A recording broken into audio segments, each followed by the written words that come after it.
मंगलवार व्रत कथा। नमस्कार भाइयों बहनों, जय मां गायत्री। आप सभी का मेरे YouTube चैनल शुभकर्मा ही अष्टों में स्वागत है। आज के इस वीडियो में सुनते हैं मंगलवार व्रत की कथा। व्यास जी ने कहा, एक बार नैमिषारण्य तीर्थ में 80,000 मुनि एकत्र होकर पुराणों के ज्ञाता श्री सूत जी से पूछने लगे कि हे महामुने, आपने हमें अनेक पुराणों की कथाएं सुनाई हैं। अब कृपया करके हमें ऐसा व्रत और कथा बताएं जिसके करने से संतान की प्राप्ति हो तथा मनुष्यों के रोग, शोक, अग्नि, सर्व दुख आदि भय दूर हो जाएं, क्योंकि कलयुग में सभी जीवों की आयु बहुत कम है। फिर इस पर उन्हें रोग चिंता के कष्ट लगे रहेंगे तो फिर वह श्री हरि के चरणों में अपना ध्यान कैसे लगा पाएंगे। श्री सूत जी कहने लगे कि हे मुनियों, आपने लोक कल्याण के लिए बहुत ही उत्तम बात पूछी है। एक बार युधिष्ठिर ने भगवान श्री कृष्ण से लोक कल्याण के लिए यही प्रश्न किया था। भगवान श्री कृष्ण और युधिष्ठिर का संवाद तुम्हारे सामने मैं कहता हूँ, सो उसे तुम ध्यानपूर्वक सुनो। एक समय पांडवों की सभा में कृष्ण जी बैठे हुए थे। तब युधिष्ठिर ने भगवान श्री कृष्ण से पूछा कि हे प्रभु, हे गोविंद, आपने मेरे लिए अनेकों कथाएं सुनाई हैं। आज आप कृपा करके ऐसा व्रत या कथा बताएं जिसके करने से मनुष्य के रोग और चिंता, भय जैसी समस्याएं समाप्त हो जाएं और जिनको संतान नहीं है उनको संतान सुख की प्राप्ति हो। हे प्रभु, बिना पुत्र के जीवन व्यर्थ है। पुत्र के बिना मनुष्य नरकगामी होता है। पुत्र के बिना मनुष्य पितृ से छुटकारा नहीं पा सकता और ना ही उसका पुनंग नामक नरक से उद्धार हो सकता है। अतः पुत्रदायक व्रत बताएं। तब भगवान श्री कृष्ण कहने लगे कि हे राजन, मैं एक प्राचीन इतिहास तुम्हें सुनाता हूँ, आप उसे ध्यानपूर्वक सुनो। कुंडलपुर नामक एक नगर था। उसमें नंदा नामक एक ब्राह्मण रहता था। भगवान की कृपा से उसके पास सब कुछ था, फिर भी वह बहुत दुखी रहता था। इसका कारण यह था कि ब्राह्मण की स्त्री सुनंदा के कोई भी संतान नहीं थी। सुनंदा पतिव्रता थी, भक्ति पूर्वक भगवान श्री हनुमान जी की आराधना करती थी। मंगलवार के दिन व्रत करके अंत में भोजन बनाकर हनुमान जी को भोग लगाने के बाद स्वयं भोजन करती थी। एक बार मंगलवार के दिन ब्राह्मणी घर के कार्य की अधिकता के कारण हनुमान जी को भोग लगाना भूल गई, तो इस पर उसे बहुत दुख हुआ। उसने कुछ भी नहीं खाया और अपने मन में प्रण कर लिया कि अब तो अगले मंगलवार को ही हनुमान जी को भोग लगाकर अन्न जल को ग्रहण करूंगी। ब्राह्मणी सुनंदा प्रतिदिन भोजन बनाती, श्रद्धा पूर्वक पति को खिलाती, परंतु स्वयं भोजन नहीं करती और मन ही मन हनुमान जी की आराधना करती रही। इसी प्रकार 6 दिन बीत गए और ब्राह्मणी सुनंदा अपने निश्चय के अनुसार भूखी प्यासी निराहार रही। अगले मंगलवार को ब्राह्मणी सुनंदा प्रातः काल ही बेहोश होकर गिर पड़ी। ब्राह्मणी सुनंदा की इस असीम भक्ति भाव से हनुमान जी बहुत प्रसन्न हुए और प्रकट होकर कहने लगे, सुनंदा, मैं तेरी भक्ति से बहुत प्रसन्न हूँ, तू उठकर वरदान मांग ले। सुनंदा अपने आराध्य देव को देखकर आनंदता की अधिकता से बेहल हो उठी। हनुमान जी के चरणों में गिरकर कहने लगी कि हे प्रभु, मेरी कोई संतान नहीं है, कृपया करके मुझे संतान प्राप्ति का आशीर्वाद दें, आपकी अति कृपा होगी। हनुमान जी कहने लगे, तेरी इच्छा अवश्य पूर्ण होगी। तेरे एक कन्या पैदा होगी, उसके अष्टांग प्रतिदिन सोना दिया करेंगे। इस प्रकार कहकर श्री महावीर जी अंतर्ध्यान हो गए। ब्राह्मणी सुनंदा बहुत ही हर्षित हुई और सभी समाचार अपने पति को बताया। ब्राह्मण देव कन्या का वरदान सुनकर मन ही मन बड़े दुखी हुए, परंतु सोना मिलने की बात सुनकर तो बहुत ही प्रसन्न हुए। विचार किया कि ऐसी कन्या के साथ मेरी निर्धनता भी समाप्त हो जाएगी। हनुमान जी की कृपा से वह ब्राह्मणी गर्भवती हो गई और 10वें महीने में उसे बहुत ही सुंदर पुत्री की प्राप्ति हुई। यह बच्ची अपने पिता के घर में ठीक उसी तरह बढ़ने लगी जिस प्रकार शुक्ल पक्ष का चंद्रमा बढ़ता है। 10वें दिन ब्राह्मण ने उस बालिका का नामकरण संस्कार कराया। उसके कुल पुरोहित ने उस बालिका का नाम रत्नावली रखा, क्योंकि यह कन्या सोना प्रदान किया करती थी। इस कन्या ने पूर्व जन्म में बड़े ही विधान से मंगल देव का व्रत किया था। रत्नावली का अष्टांग बहुत सा सोना देता था। उस सोने से नंदा ब्राह्मण बहुत ही धनवान हो गया। वह ब्राह्मणी भी बहुत अभिमान करने लगी। समय व्यतीत होता रहा। अब रत्नावली 10 वर्ष की हो चुकी थी।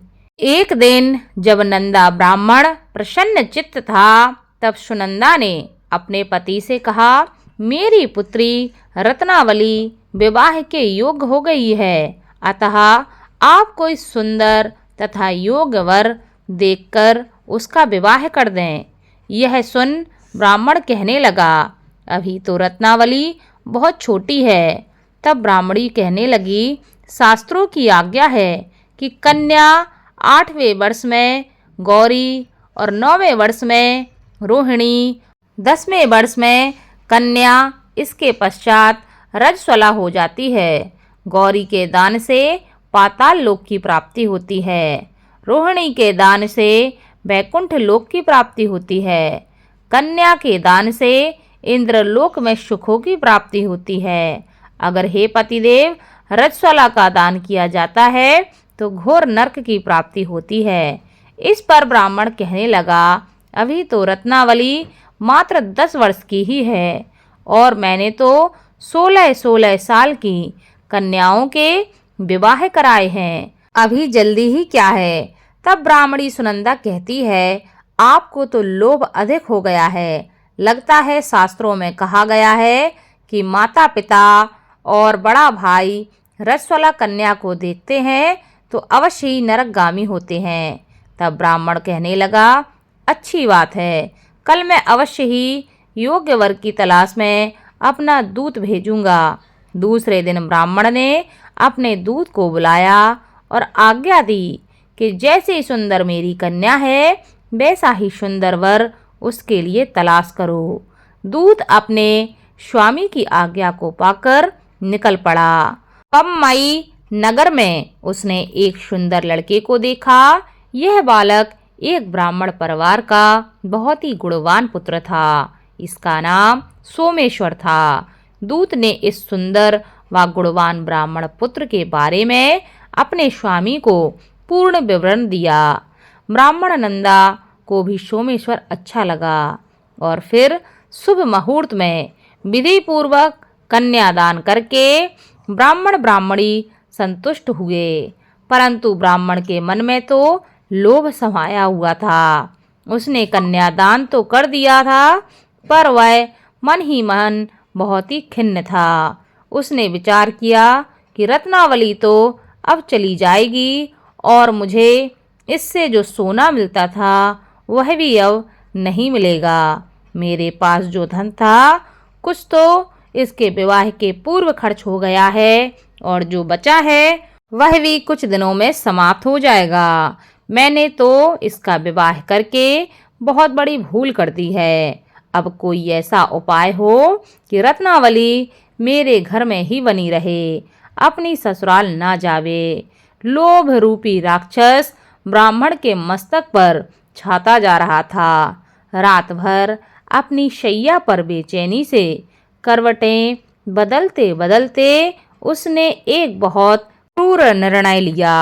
उसने विचार किया कि जब रत्नावली को लेकर उसका पति सोमेश्वर अपने घर के लिए जाएगा तो वह मार्ग में छिपकर सोमेश्वर का वध कर देगा और अपनी लड़की को अपने घर ले आएगा, जिससे नियमित रूप से उसे सोना भी मिलता रहेगा और समाज का कोई भी मनुष्य उसे दोष भी नहीं दे सकेगा।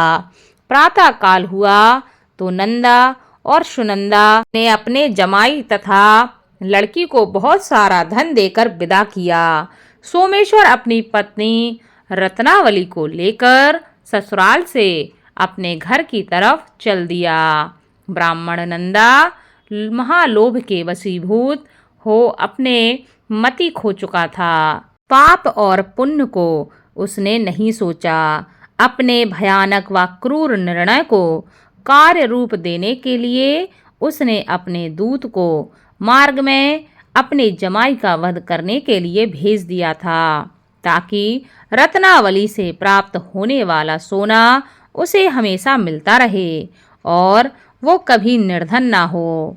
ब्राह्मण के दूत ने अपने स्वामी की आज्ञा का पालन करते हुए उसके जमाई सोमेश्वर का मार्ग में वध कर दिया। समाचार प्राप्त कर ब्राह्मण नंदा मार्ग में पहुंचा और रुदन करती हुई पुत्री रत्नावली से बोला कि हे पुत्री, मार्ग में लुटेरों ने तेरे पति का वध कर दिया है। भगवान की इच्छा के आगे किसी का कोई वश नहीं चलता। अब तू घर चल, वहां पर ही रहकर शेष जीवन व्यतीत करना। जो भाग्य में लिखा है वह होकर ही रहता है। अपने पति की अकाल मृत्यु से रत्नावली बहुत दुखी हुई। करुण कुर्दन व रुदन करते हुए अपने पिता से कहने लगी कि हे पिताजी, इस संसार में जिस स्त्री का पति नहीं है उसका जीना व्यर्थ है। मैं अपने पति के साथ ही अपने शरीर को जला दूंगी और सती होकर अपने इस जन्म को, माता पिता के नाम को तथा सास ससुर के यश को सार्थक करूंगी। ब्राह्मण नंदा अपनी पुत्री रत्नावली के वचनों को सुनकर बहुत दुखी हुआ और विचार करने लगा कि मैंने तो व्यर्थ में ही जमाई का वध कर दिया और अपने सर पर पाप ले लिया। रत्नावली तो उसके पीछे अपने प्राण तक देने को तैयार हो गई है। मेरा तो दोनों तरफ से मरण हो गया। धन तो अब मिलेगा नहीं। जमाई वध के पाप के फलस्वरूप यम यातना भी भुगतनी पड़ेगी। यह सोचकर वह मन ही मन बहुत खिन्न होने लगा। सोमेश्वर की चिता बनाई गई। रत्नावली सती होने की इच्छा से अपने पति का सिर अपनी गोद में रखकर चिता में बैठ गई। जैसे ही सोमेश्वर की चिता को अग्नि लगाई गई, वैसे ही वहां पर हनुमान जी प्रकट हो गए और कहने लगे कि हे रत्नावली, मैं तेरी पति भक्ति से बहुत प्रसन्न हूँ, तू वर मांग। रत्नावली ने अपने पति का जीवन दान मांगा। तब हनुमान जी कहने लगे कि हे रत्नावली, तेरा पति अजर है, अमर है, यह महाविद्वान भी होगा और इसके अतिरिक्त तेरी जो भी इच्छा हो वह भी वरदान मांग लो। तब रत्नावली कहने लगी कि हे ग्रहों के स्वामी, यदि आप मुझ पर प्रसन्न हैं तो मुझे यह वरदान दीजिए कि जो भी मनुष्य मंगलवार के दिन प्रातःकाल लाल पुष्प लाल चंदन से पूजा करके आपका स्मरण करे, उसको रोग व्याधि कभी न हो, स्वजनों का कभी वियोग न हो, सर्प अग्नि तथा शत्रुओं का कभी भय न हो। जो स्त्री मंगलवार का व्रत करे वह कभी भी विधवा न हो। हनुमान जी तथास्तु कहकर अंतर ध्यान हो गए। सोमेश्वर मंगलदेव की और हनुमान जी की कृपा से जीवित हो उठा। रत्नावली अपने पति को पुनः प्राप्त करके बहुत प्रसन्न हो गई और मंगलदेव और हनुमान जी का व्रत मंगलवार के दिन करके व्रतराज और मंगल देव की कृपा से इस लोक में सुख ऐश्वर्य को भोगते हुए अंत में अपने पति के साथ स्वर्ग लोक को गई। बोलो मंगल देव की जय, बोलो हनुमान जी की जय। इस कथा को ज़्यादा से ज़्यादा शेयर करें ताकि आपके साथ साथ आपके अपने भी भगवान मंगल देव और हनुमान जी की इस कथा को सुन सकें। धन्यवाद।